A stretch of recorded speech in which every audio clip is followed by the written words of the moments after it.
Pointing in another direction, northwest of Nineveh, Berosus named the mountains of the Gordians, or the Kurds, as the landing site. He noted, "It is said there is still some part of this ship in Armenia at the mountain of the Gordians, and that some people carry off pieces of the bitumen, which they take away and use chiefly as amulets for the averting of mischiefs." The first we hear of the Kurds was from Greek historian Xenophon, who lived from 431 to 350 BC, and encountered Armenians and Kurds in his famous Anabasis, which chronicled his journey from Babylon to the Black Sea. Xenophon seemed to have encountered them on the upper Tigris north of Nineveh. Writing in 1622, just 11 years after the publication of the King James Bible, Henry Ainsworth sought to clarify the text. The Greek calleth them as the Hebrew Ararat, but in Isaiah 37:38 it translateth Armenia. Also the Chaldee here calleth them mountains of Cardu, which many writers witness to be hills in Armenia. The Cardu, or Kurdish mountains, may correspond with Jebel Judi in agreement with the Syriac and Arabic traditions, and lie in the southwestern part of Armenia.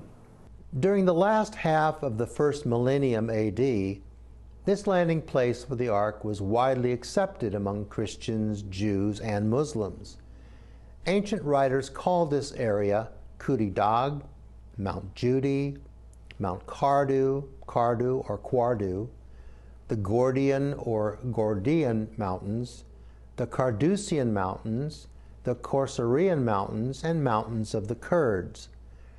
Early church historian Eusebius noted that a small part of the ark remained in the Gordian Mountains.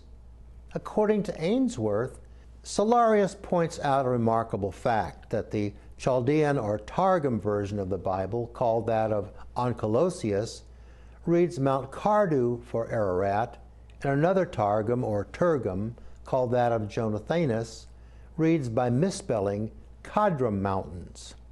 Nestorian monks built monasteries around Mount Judi, calling one the Cloister of the Ark, that was destroyed by lightning in 766 AD. A mosque was constructed later on the site. Gertrude Bell, when she explored the area in 1910, found a stone structure near the summit shaped like a boat. The locals still called it Sefnet Nebi No, the ship of the prophet Noah. Bell reported also that Christians, Jews, Muslims, Sabians, and Yazidis gathered annually to celebrate Noah's sacrifice at the end of his voyage. Also in 1910, University of Pennsylvania's H.V. Hilprecht said, Jebel Judi was the correct mountain.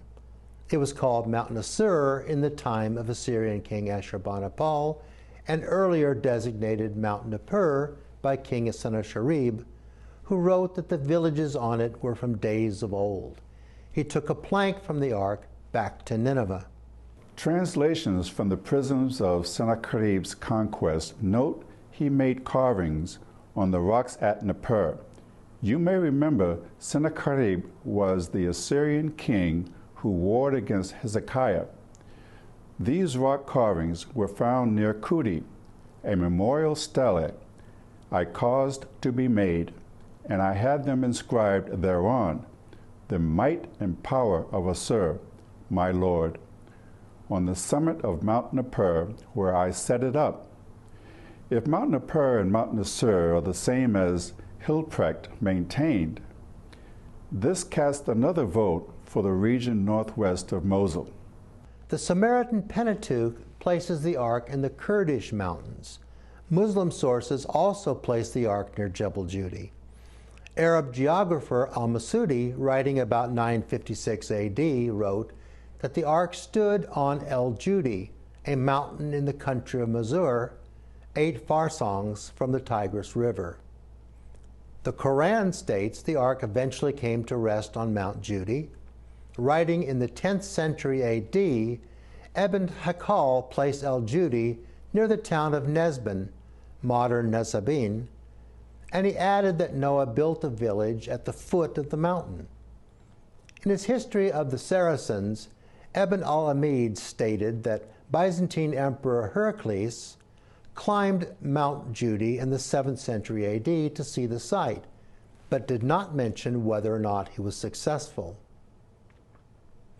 Zachariah ben Muhammad al-Qazwine, a 13th century geographer, stated that wood to construct a monastery was taken from the Ark.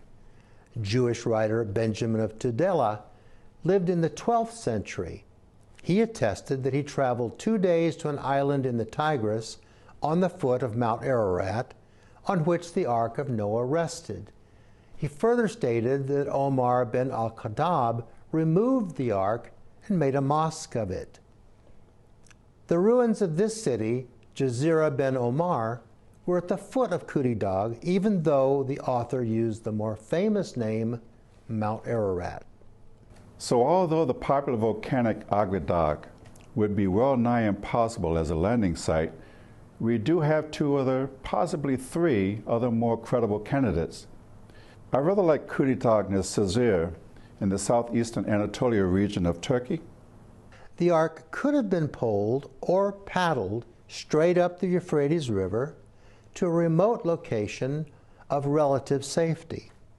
Pir Omar Gudron would have been easier to get to considering the rising elevation going from south to north in Mesopotamia, but it would have involved navigating from the Euphrates to the Tigris in order to arrive at eastern Iraq or western Iran.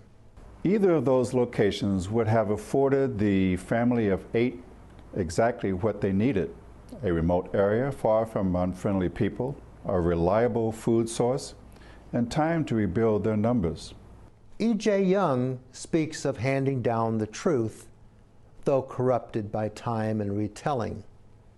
Man would have handed the truth down to his descendants, and after the flood that truth would have been passed on to those who were not in the line of promise, as well as to those who were in the line of promise. Among unbelievers, we can well understand that the truth would become corrupted with superstition. Leonard Cottrell adds, "The fact remains that there was a great flood, and it happened in Lower Mesopotamia, in the land of Shinar." The Sumerian, Akkadian, and Assyrian accounts, as well as the inspired version in Genesis, are conspicuously related. Probably they arose from one source initially and went separate ways with separated groups of people. The parallel versions do not detract from Genesis, they substantiate it. Nevertheless, a large discrepancy exists between the times it took for the Ark to travel from launching site to landing site, varying from 1 week in the Mesopotamian epics to over a year described in Genesis. The distance from Shuruppak to Kutitak is nearly 430 miles and approximately 280 miles as the crow flies to Pir Omar Gudron, a long way to pole a boat in a week toward a rising elevation against the flow of water. On the other hand, a local flood is not likely to stand around for a year. Flooding events occur normally in the spring in Iraq, with spring rain combined with melting snow from the mountains, and a year could encompass 2 annual floods.